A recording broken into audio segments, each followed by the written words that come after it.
Khairatabad మహాగణపతికి CM Revanth Reddy తొలి పూజ చేశారు. Governor Jishnu Dev Varma కూడా ప్రత్యేక పూజలు చేశారు. గణేష్ ఉత్సవ కమిటీ సభ్యులు ముఖ్యమంత్రి గవర్నర్ని శాల్వా కప్పి సన్మానించారు. అనంతరం భారీ గణపతి దర్శనానికి భక్తులు పోటెత్తారు.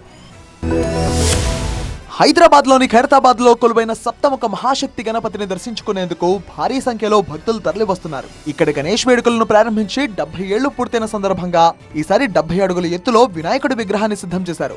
తెలంగాణ సీఎం రేవంత్ రెడ్డి వినాయకుడిని దర్శించుకుని తొలి పూజలు నిర్వహించారు. గణేష్ ఉత్సవ సమితి నిర్వాహకులు ముఖ్యమంత్రికి ఘన స్వాగతం పలికారు. ఖైరతాబాద్ గణేశుడిని దర్శించుకున్న వారిలో మంత్రి పొన్నం ప్రభాకర్, ఎమ్మెల్యే దానం నాగేందర్, కాంగ్రెస్ రాష్ట్ర వ్యవహారాల ఇన్ఛార్జ్ దీప్దాస్ మున్షి ఉన్నారు.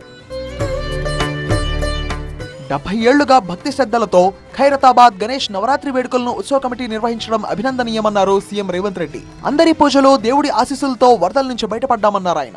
ఈ సంవత్సరం అత్యధిక వర్షాలు రావడమే కాకుండా అకాల వర్షాల వల్ల వరదలు రావడము, వరదలో ప్రజలకు ఇబ్బందులు జరగడము, కానీ దేవుడి దయ వల్ల, ఆశీర్వాదం వల్ల ఎక్కువ నష్టం జరగకుండా అతి తక్కువ నష్టంతో ఈరోజు మనందరం కూడా బయటపడ్డాము అని అంటే భక్తులందరూ భక్తి శ్రద్ధలతో ఈ ఉత్సవాలను నిర్వహించడమే అని చెప్పి మనం ఈరోజు స్మరించుకోవాల్సిన అవసరం ఉన్నది. తెలంగాణ గవర్నర్ జిష్ణుదేవ్ వర్మ ఖైరతాబాద్ బడా గణేశుడిని దర్శించుకున్నారు. నిర్వాహకులు, పూజారులు గవర్నర్ కు పూర్ణ కుంభంతో స్వాగతం పలికారు. లంబోదరుడికి హారతిచ్చి ప్రత్యేక పూజలు నిర్వహించారు. రాష్ట్ర ప్రజలంతా సుఖ సంతోషాలతో వర్ధిల్లాలని, అందరిపై వినాయకుడి ఆశీస్సులు ఉండాలని ప్రార్థించినట్టు గవర్నర్ చెప్పారు. सबको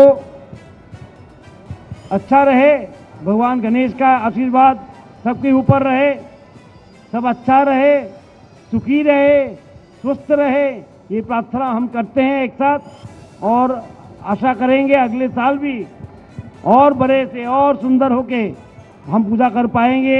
మరోవైపు మహాగణపతి వద్ద భారీ బందోబస్తు చేపట్టారు. ఈ మార్గంలో ట్రాఫిక్ ఇబ్బందులు ఏర్పడకుండా పోలీసులు అన్ని చర్యలు తీసుకుంటున్నారు.